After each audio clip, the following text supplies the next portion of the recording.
നമ്മൾ ഇന്നൊരു ശില്പമായി ഉണ്ടാക്കുന്നത്. അപ്പോൾ അതിൻ്റെ ഒരു ഭാഗം നമ്മൾ കളർ ചെയ്തെടുക്കണം. എന്താണ് ഈ നിങ്ങൾക്ക് എഴുതാൻ പറ്റിയ ബുക്കും കൊണ്ടു വെച്ചാൽ പറ്റില്ല, അതാണ് ഉണ്ടാക്കുന്നത് ശില്പം എന്നൊക്കെ പറയും. അപ്പോൾ അതാണ് ഉണ്ടാക്കുന്നത്. അതിന് നമ്മളൊരു ഭാഗം കളർ ചെയ്തിട്ടുണ്ട്. പിന്നെ നമുക്ക് 4 ഭാഗത്തും വരച്ചിട്ടുണ്ട്. പെൻസിലും പെന്നൊക്കെ യൂസ് ചെയ്തിട്ട് ആദ്യം നമുക്ക് പെൻസിലിട്ടൊന്ന് വരക്കുക. പിന്നെ നമുക്ക് അതിൻ്റെ മേലെ പെന്ന് വെച്ചിട്ടോ അല്ലെങ്കിൽ വേറെ ഒരു കളർ വെച്ചിട്ടോ അതൊക്കെ നിങ്ങളുടെ ചോയ്സാണ് വെച്ചിട്ട് ചെയ്യാം. അപ്പോൾ പെൻസിൽ എടുത്തിട്ട് നമ്മൾ ചെയ്തിട്ട് വന്നിട്ടുണ്ട്. ഇനി നമുക്ക് പെന്ന് എടുത്തിട്ട് അതിൻ്റെ കൂടെ വരച്ചിട്ട് അതിൻ്റെ 4 ഭാഗത്തും കട്ട് ചെയ്തെടുക്കണം കേട്ടോ. ഇങ്ങനെ എക്സ്ട്രാ നിൽക്കുന്ന ഭാഗങ്ങൾ കട്ട് ചെയ്യണം. ഇതിൻ്റെ കത്തിലൊക്കെ മൂർച്ച കഴിക്കണം. അപ്പോൾ അതിൻ്റെ കരകരയൊക്കെ നിൽക്കുന്നുണ്ട് കേട്ടോ. അപ്പോൾ അതൊന്നും വിളിച്ചാക്കണ്ട. ഞാൻ ഒരു ദിനം ആക്കിയതാണ്. അതിന് മുമ്പ് ഞാൻ വേറെ ഉണ്ടാക്കി. ഇനി അതിന് ശേഷം ഉണ്ടാക്കണ്ടല്ലോ, അപ്പോൾ റെഡിയാക്കാം. അപ്പോൾ ഇനി നമുക്ക് ഈ നെയിമൊക്കെ ഏതാ ഡോട്ട് ഉണ്ടല്ലോ അതിലുണ്ടാക്കാം. ഫസ്റ്റത്തിൽ നെയിം ചിലർക്ക് വലിയ നെയിമായി കാരം. അപ്പോൾ വലിയ നെയിമുള്ളവർക്ക് നമ്മൾ രണ്ട് ഇതിലായിട്ട് ലൈൻ കൊടുത്തിട്ടുണ്ട്, സ്പേസ് എടുത്തിട്ടുണ്ട്. പിന്നെ സ്റ്റഡിങ്ങും അതിൻ്റെ ഒപ്പം തന്നെ ഡിവിഷൻ കേട്ടോ. അല്ല, ഡിവിഷൻ വേറെ കൊടുത്തിട്ടില്ല. പിന്നെ റോൾ നമ്പർ, സബ്ജക്റ്റ് ഏതാണെന്നും കൊടുത്തു. സ്റ്റഡിങ്ങിൻ്റെ ഒപ്പം തന്നെ ഡിവിഷൻ, പിന്നെ റോൾ നമ്പർ, പിന്നെ നമ്മളെ സബ്ജക്റ്റ്, പിന്നെ സ്കൂളോ മദ്രസ. ഞാൻ മദ്രസക്ക് വേണ്ടിയിട്ട് ഇപ്പം ഉണ്ടാക്കിയിട്ടുള്ളത്. സ്കൂൾ ഓർ മദ്രസ ആക്കി വെച്ചിട്ടുണ്ട്. സ്കൂൾ ഓർ മദ്രസ എത്തിയാൽ സ്കൂൾ മാത്രമേ എത്തുള്ളൂ കേട്ടോ.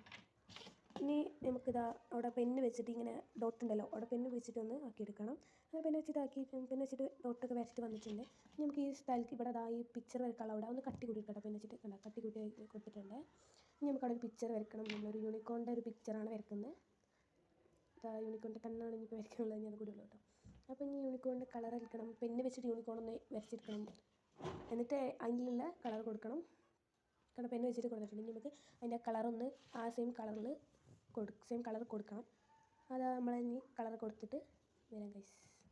കളർ കൊടുത്തിട്ടുണ്ട്. അതിൻ്റെയൊക്കെ മൈയൊക്കെ ശേഖണം കേട്ടോ. കണ്ട രസമല്ലേ? അതിൻ്റെയൊക്കെ മൈത്തനല്ലേ നോക്കിക്കോളും. ഇനി നമുക്ക് പ്ലാസ്റ്റർ ഉണ്ടല്ലോ, സെലോ ടേപ്പ്, അതന്നെ ആ ടേപ്പ് വെച്ചിട്ട് നമ്മളൊക്കെ മറ്റേ പശല്ല കേട്ടോ, അതുകൊണ്ട് ഇപ്പോൾ നമ്മൾ ഇതുകൊണ്ട് അഡ്ജസ്റ്റ് ചെയ്യുന്നു. അപ്പോൾ സെലോ ടേപ്പ് ഉപയോഗിച്ചിട്ട് കത്തിച്ച് വെക്കുക. എന്നിട്ട് 4 ചെറിയ കഷ്ണമാക്കിയിട്ട് ഇത് ഈ ഫോൾഡ് ചെയ്യണ മാതിരി ഫോൾഡ് ചെയ്യാം. ഇവിടെ ഡബിൾ ടേപ്പ് ആയാലും മതി കേട്ടോ. ഡബിൾ ടേപ്പ് ഒന്നും എൻ്റെ കയ്യിലില്ല ഗൈസ്. ഡബിൾ ടേപ്പ് കഞ്ഞി വാങ്ങണം.